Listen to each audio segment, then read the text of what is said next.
initial question we wanted to investigate was how to better empower girls in the classroom. However, after interviewing a diverse range of people, we realized a more wicked problem at hand concerned how to better empower all students through classroom size and teacher connection. What you wanna see and take you where you wanna be.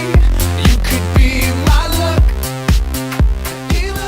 Have smaller class because with so many kids, it gets crowded in the classroom and there's not that much space to move. There's not that much space to kind of, like if we're going transition, there's a lot of kids at the lockers or there's a lot of kids walking around, but with more kids you do make more friends and it's fun. Even I couldn't really know because I've always had a big class. It helps with activities and team cooperation.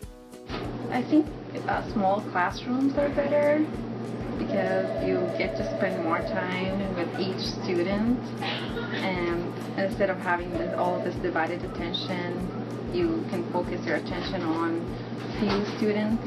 Yeah, I like small class sizes. I appreciate them. I grew up in a small country town and our school was edged by cow pastures. Our school's nickname was Cow Pie Junior High, and we had very small class sizes.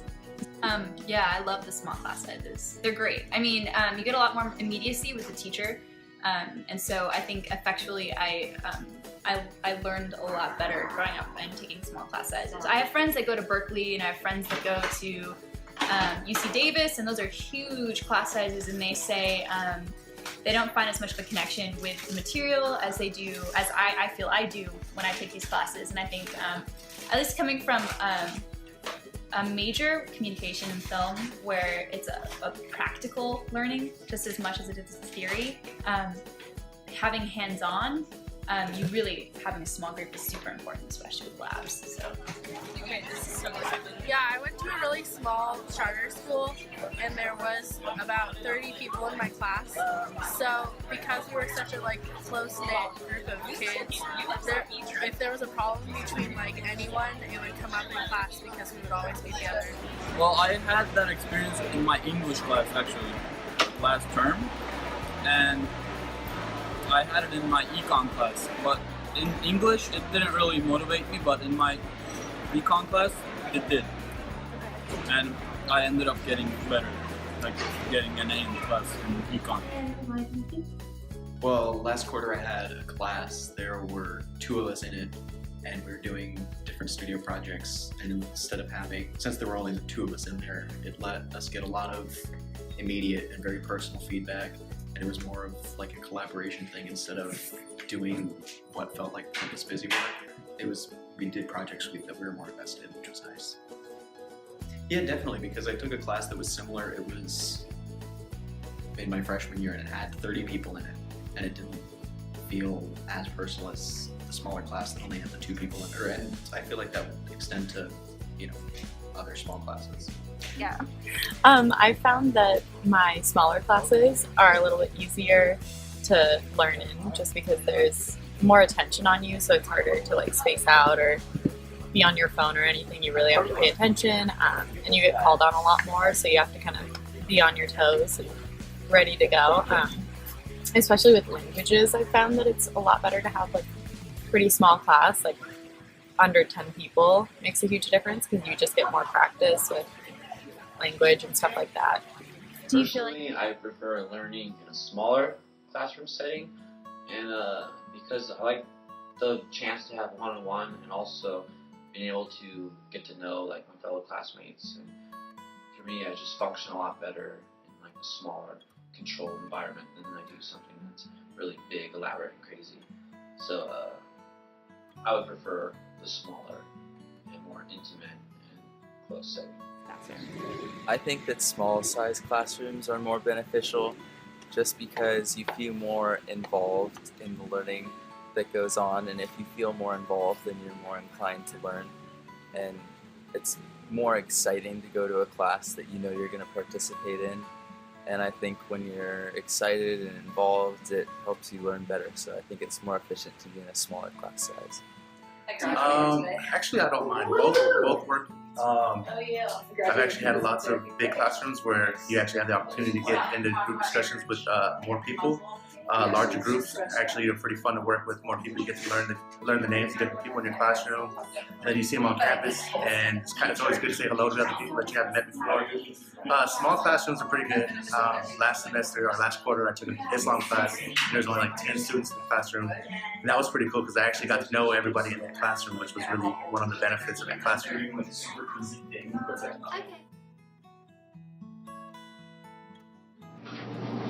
I think maybe if they can maybe interact with the students and have them engage in group discussions and get them to interact with each other, and even as an instructor interact with the students and get to know a little bit about each student, I think that would help. And also maybe engage in community interactions. So. I think it would be, I don't know if they could do this, but having longer class periods that rotate throughout the week with different groups of students. So you only have a partial class for 1 week. It's like having 2 different classes. It's like just splitting up classes, but not splitting up teacher resources or teacher time. But I guess you'd have to change curriculum and syllabus for that, but then the other class days that would not be with the teacher specifically would be held on the internet. So we'd split up hours, but the hours that were not in class would be done through computer, like a computer lab or just in the library or something. I think the teachers, do a really good job. I love teachers because they really help the students out, like for the future. I think one piece of advice I would give is, when students ask, they could ask stupid questions, they'll never ask in class because they don't want to be afraid because of their peers. But if they ask after class, I think that'd be really great. Yeah. So I think that's a really interesting issue. I think it's not only relevant in elementary schools, but also in bigger college campuses. And I think that it's really difficult with all education budget cuts. But I think that one way that teachers can really personalize their education for their students is providing more office hour times, discussion group, and opportunities for those one-on-one interactions. I know from personal experience, anytime that I've formed a personal relationship with the teacher is when I've really been incentivized to do better in a class. And I think it's really valuable for a teacher to recognize on a personal level a student and to really invest in them, because that's when you have the most benefits in education, is when that teacher has a personal relationship and a personal investment in the student. That's when the student has the most incentive and motivation to do well in class. Yeah, I think that when your teacher doesn't really know who you are, it definitely would make learning harder because they don't really understand how you learn or anything about you. And just if you have discussion groups and you bring it to smaller groups, people also know their classmates better, which is another resource for doing better in a class that I think could help a lot without necessarily having to make smaller classes. I think it's a big impact because, I just feel that the teacher is always the cause of you liking the course or you not liking the course. Because, let's say if there's a course that you don't like, but if you end up liking the teacher a lot, and that can cause you to get into the course even more, and you can end up liking the course because of the teacher. Or it can be. I'm in this class right now. The teacher, it's one of the larger classes I'm in.